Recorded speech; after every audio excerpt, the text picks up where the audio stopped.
So Shruti, very, very profound term used for describing Vedas or referring to them, has been commonly interpreted as that which is heard.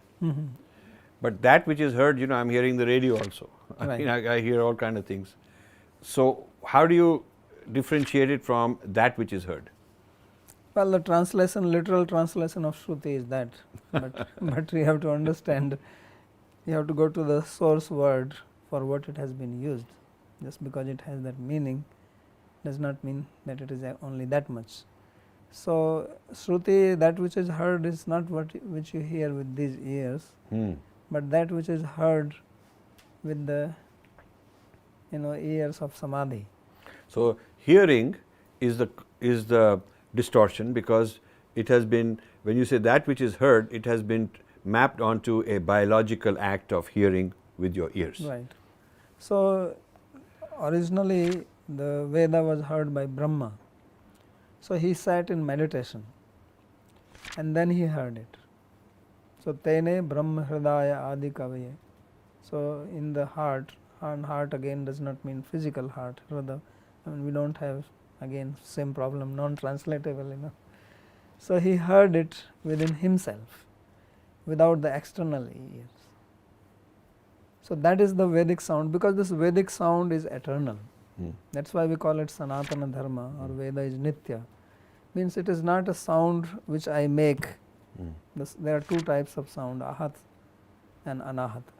So Ahat is when two things strike, like when I speak with my tongue, I am striking my tongue with certain part of the mouth, my vocal cords are vibrating. So this is sound which is created, it is created and it comes to an end. So this sound of the Vedas is not like that. It is an eternal sound. So that is called Anahata Shabda. So that we cannot hear with these ears. So hearing that requires certain purification. So it is a rishi in a certain state of consciousness describing it to another person in that state of consciousness. Right. And so somebody in a lower state of consciousness is not even capable of figuring out what he said. Right. You cannot. So that's why you have to go. So now the question comes that Rishi has heard it and he wants to give it to us. So how he is going to give it to us, because we are not at that level. Right. So then he gives us the process. So this Upanayana, and why it is called Upanishad. Upa means coming close. So Nayan, leading, closer to that. So this is the process that you have to now purify, because if my consciousness is hooked onto the lower desires or so called lower chakras, or if it is animalistic consciousness, that I cannot understand that, because if according to my own awareness I see things. This awareness, you can see some kind of glass. So if I have a red glass, if I have a blue glass in front of my eyes, then I am going to see everything as red or blue or green. So how to remove that covering, so that I can start seeing it. So Rishi is the one who has purified himself to that extent that he can see the reality face to face. That's why he is called Rishi.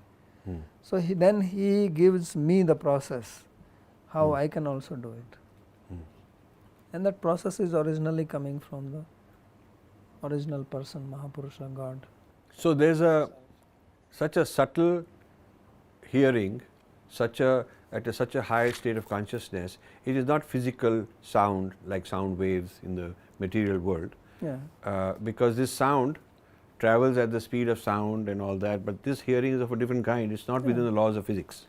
So just like even if you study the Yoga Sutras, there are many people who have sincerely done meditation, then they will tell you that, well, when they meditate, then they hear some sound, or they get some taste, or they smell some fragrance.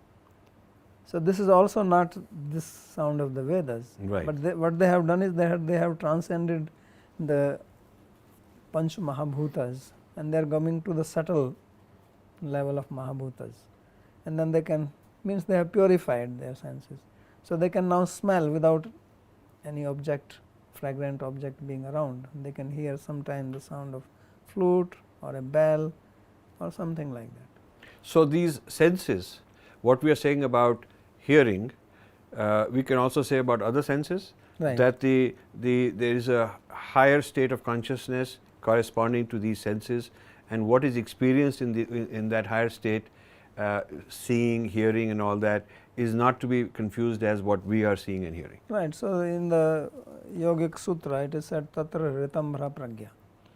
So, pragya means intelligence and ritambhra means truth bearing, ritam truth, bhara. So, at that state of samadhi one attains that kind of vision or intelligence that one sees without using these gross organs. That is why yogi can see the past, he can see the future, he goes beyond the limitation of time and space, he transcends that, and then you can actually hear this. So, that is why that is called Shruti. So, there is a process to become qualified to hear that. So, best is just to leave it untranslated and say this is Shruti. Right. And then the person is going to ask what, why, then you have to give him a longer answer, send him this link to understand a little more profoundly that this is not just hearing in the common sense. Right. So, it just to give another example, that you go and you see some nice place, some scenery, okay. So, then you want to give that experience to somebody at your home. So, you take a picture and you show it to them that this is where I went, but actually this picture is only a two-dimensional representation of that three-dimensional. It's not the actual experience of being there. Right. So, you cannot really transport that experience to him, but you can give something like a keyhole idea, that you get an idea into it. So, similarly what you have the Vedas which are written down, you hear them and you can get some understanding, but the real truth is revealed when you study them. Therefore, the explanation which is given by our sages, the understanding which they have, that is the real understanding. And now people are writing commentaries, they have no qualification actually to even study that. They have not undergone any Upanayana sanskara, they have not studied from any gurus, but they are interpreting the Vedas and they are basically misinterpreting it. Then they start saying, well, there is a mention of this and there is a mention of that, and all kinds of things they talk about the Vedas. Yeah. So they have no qualification to. Yeah. So, in this whole project of non-translatables, we are bringing you different wisdom, wanting you to take over the terminology, the vocabulary, and get qualified people to teach you so you can have these experiences. Whereas, if you replace Shruti with that which is heard, well, then you don't need Shruti anymore, because you are hearing all kinds of things. Yeah. And even to hear this, you have to actually go to the guru and hear it. There is an intonation, even the Vedas, Samhitas. So, that also have to be heard properly, because you change the intonation, the meaning changes. So, in Vak there is the Vaikari, which is the external sound, Right.